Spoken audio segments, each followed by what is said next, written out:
Hello বন্ধুরা, কেমন আছো তোমরা সবাই? আশা করি ভালোই আছো। আমি সুকান্ত, জিরো পয়েন্ট চ্যানেলে তোমাদের সকলকে স্বাগত জানাই। আজ যাচ্ছি চৌগাছা মা দুর্গা আশ্রম। আসলে এই আশ্রমটি ধুবুলিয়া ও বাহাদুরপুরের মধ্যবর্তী জায়গা চৌগাছা নামক স্থানে NH-34-এর ধারে অবস্থিত। এবার তোমাদের বলি কিভাবে তোমরা এখানে আসবে। এখানে আসতে হলে রেলপথ ও সড়কপথ দুভাবেই কিন্তু আসা যায়। তবে তোমরা যদি রেলপথে আসতে চাও তাহলে শিয়ালদাহ ও লালগোলা শাখার মধ্যবর্তী স্টেশন বাহাদুরপুর অথবা ধুবুলিয়া যে কোনো একটা স্টেশনে তোমাদের প্রথমে নামতে হবে। তারপর স্টেশন থেকে বেরিয়ে টোটো ভাড়া করে তোমরা চলে আসতে পারো এই মা দুর্গা আশ্রমে। আর যদি বন্ধুরা তোমরা সড়কপথ আসতে চাও সেক্ষেত্রে কৃষ্ণনগর বহরমপুর লাইনের যে কোনো বাসে উঠে তোমাদের শুধু বলে দিতে হবে যে চৌগাছা মা দুর্গা আশ্রম যাব, তোমাদের ঠিক গেটের সামনে নামিয়ে দেবে। তাহলে বন্ধুরা আর দেরি না করে আজকের আমাদের গন্তব্য মা দুর্গা আশ্রম। চলো সেখানে যাই, সেখানে গিয়ে বাকি কথা হবে। চলো যাই। যেতে যেতে একটা কথা বলি বন্ধুরা, যদি তুমি আমার চ্যানেলে নতুন হয়ে থাকো তাহলে সাবস্ক্রাইব করে পাশে থাকা বেল আইকনটি প্রেস করে দেবে। আর ভিডিওটি দেখতে থাকো, যদি ভিডিওটি ভালো লাগে তাহলে অবশ্যই একটা লাইক, শেয়ার ও কমেন্ট করে দেবে। তো চলো যাই মা দুর্গা আশ্রম।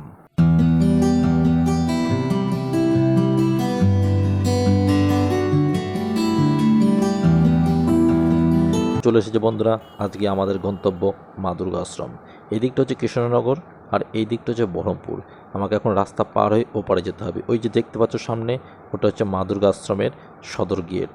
তো চলো এই মা দুর্গা গেটের ভেতরে ঢুকি, ভেতরে কী কী আছে সব দেখবো, তোমাদেরও দেখাবো। তো চলো যাই।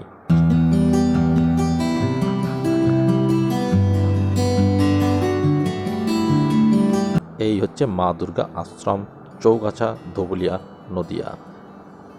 ভেতরে ঢুকে গেছি বন্ধুরা। ভেতরে দেখতে পাচ্ছ সুন্দর সব গাছ লাগানো আছে। চলো ভেতর দিকে আস্তে আস্তে যাই। এই হচ্ছে মূল মন্দির প্রাঙ্গণের গেট। গেটে দেখতে পাচ্ছ লেখা আছে মা দুর্গা আশ্রম।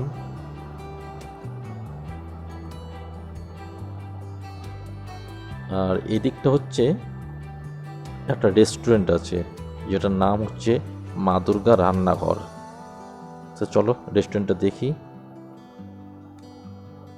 এখানে চাইলে তোমরা খাবারও খেয়ে নিতে পারবে।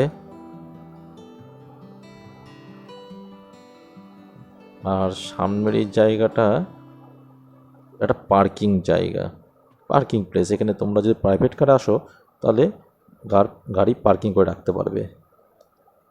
সুন্দর পরিবেশ, বেশ বড় সড়ো জায়গা দেখতেই পাচ্ছ। তো চলো এবার আমরা ভেতরের দিকে ঢুকি, মূল মন্দির প্রাঙ্গণের ভেতরের দিকে যাই।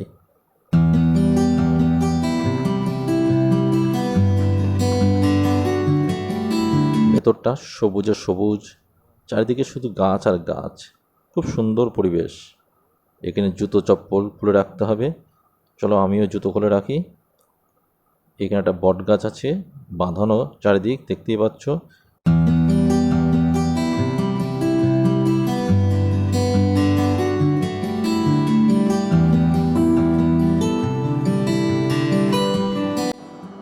জায়গাটা খুবই সুন্দর জায়গা বন্ধুরা, চারিদিকে সবুজে সবুজ। এই যে দুদিকে সবুজ গাছ আর মাঝখান দিয়ে সরু রাস্তা, বেশ ভালোই লাগছে, খুব ভালো জায়গা। সামনে যে ঘরটি দেখতে পাচ্ছ ওটাই মন্দির। আমি এখন এই মন্দিরে যাব। চলো তোমাদেরও দেখাবো মা দুর্গা মন্দির। চলে আসো আমার সাথে, সাথে থাকো, দেখতে থাকো জিরো পয়েন্ট। এই যে পেছনের ঘরটি ওটাই হচ্ছে মূল মন্দির। মন্দিরের ভেতরে প্রবেশ করছি। ইনি হচ্ছেন একজন সেবক, মন্দিরেরই সেবক। ওনার কাছ থেকে শুনে নেব মন্দিরের আচার অনুষ্ঠান, নিত্য পুজো কখন কি হয় সবই জেনে নেব। তো চলো ওনার সাথেও কথা বলবো, আগে ঘরটি দেখে নিই।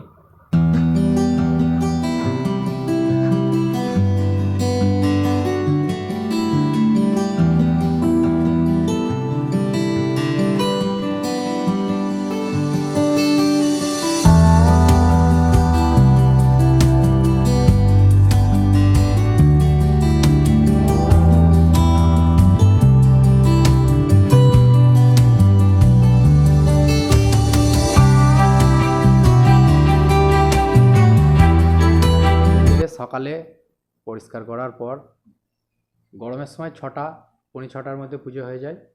একই টাইম সন্ধে পৌনে 7টার সময় হয়। যেমন টাইম চেঞ্জ হয় পুজোটাও একটু আগাপিছু হয়। 12 মাসই নিত্য পুজোটা হয়।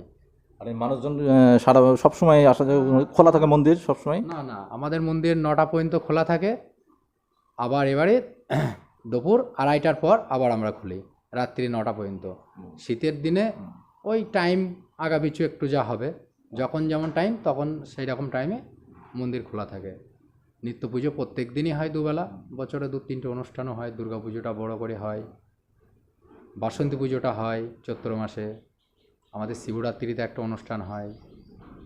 বেনারস থেকে অনেক সন্ন্যাসও আসে দুর্গা পুজোতে, এই যে সন্ধ্যা আরতিটা করে, বেনারসের যে আরতি হয় আমাদের এখানেও ওইটা জলের ধারে ওইটা হয়।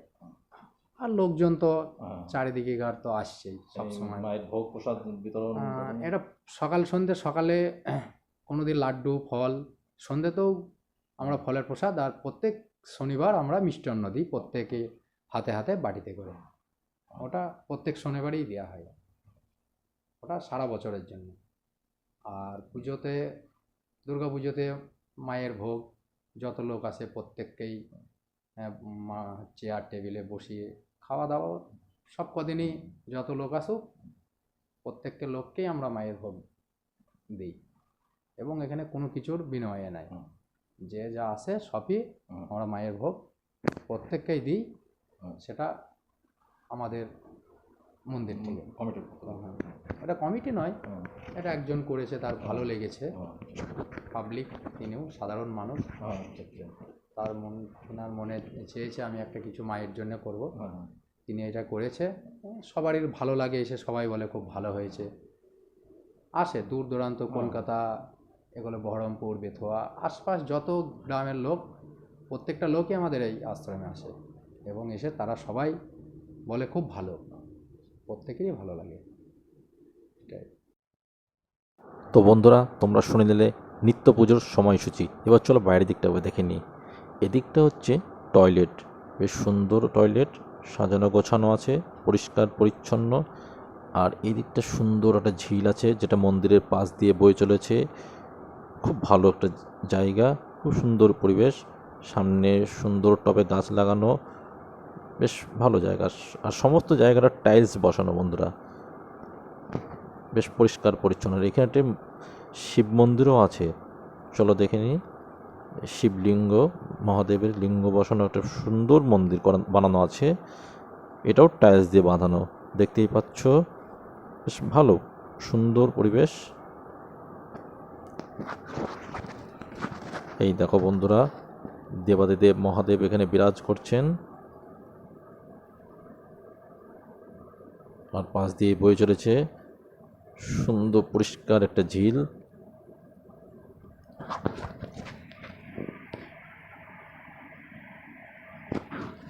ঝিলের স্নিগ্ধ শীতল জল, পরিষ্কার জল এবং সুন্দর বাতাস বয়ে চলেছে সারাক্ষণ।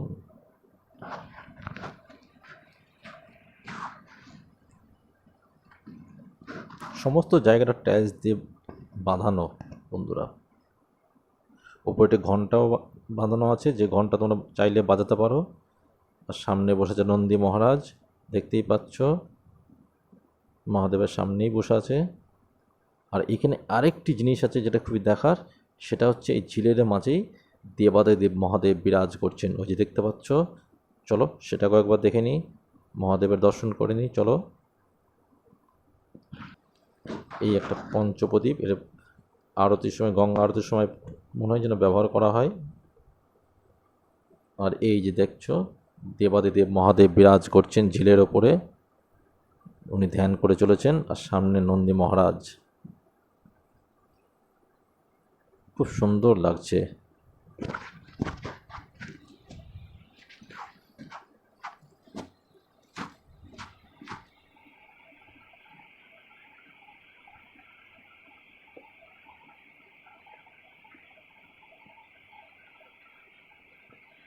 আর চারপাশটা এত পরিষ্কার পরিচ্ছন্ন বন্ধুরা, খুবই ভালো লাগবে। চলে আসো বন্ধুরা, সুন্দর ফুলের বাগান, অনেক ফুলের বাগান আছে, অনেক ফুল গাছ আছে বন্ধুরা, দেখলে মন ভরে যাবে। বসারও জায়গা আছে, ওখানে বসেও কাটানো যাবে সময় অনেকটা। দেখতে পাচ্ছ চারিদিকে অনেক বসার জায়গা। এখানে কিছু লেখা আছে বন্ধুরা, এটা পার্ক নয়, ধর্মীয় স্থান, ধর্মীয় ও পবিত্রতা বজায় রাখুন, ধূমপান ও মদ্যপান নিষিদ্ধ। অবশ্যই এটা পার্ক নয় বন্ধুরা, পার্ক মনে করে এখানে কেউ বসবে না, এটা ধর্মীয় স্থান। জায়গাটা খুবই ভালো জায়গা, খুব সুন্দর জায়গা। দেখছো বট গাছটা চারপাশে বাঁধানো, এই যে বট গাছ, খুবই সুন্দর পরিষ্কার জায়গা।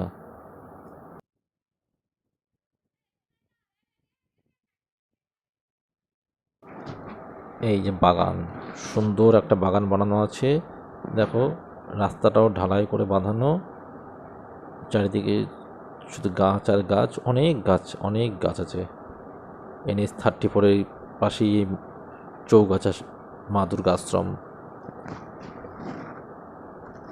খুব ভালো লাগবে, চলে আসো বন্ধুরা, একদিন একবেলা তোমরা ঘুরে যেতে পারো। চলো বন্ধুরা, এবার বাগানটা তোমাদের একবার ঘুরে দেখাই।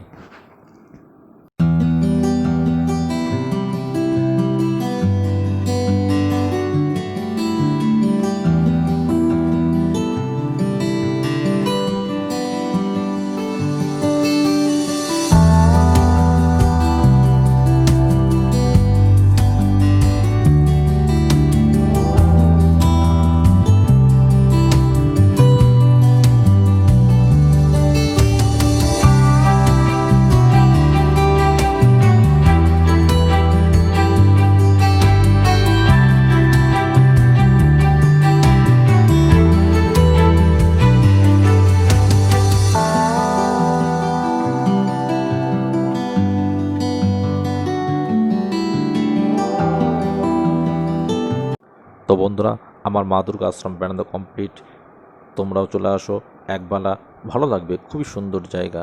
তো আজকের ভিডিও এই পর্যন্তই বন্ধুরা।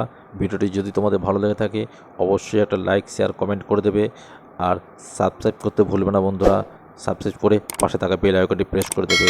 তো বন্ধুরা, দেখা হচ্ছে পরের ভিডিওতে, অন্য কোথাও, অন্য এপিসোডে। তো টিল দেন ভালো থাকবে, সুস্থ থাকবে, টাটা।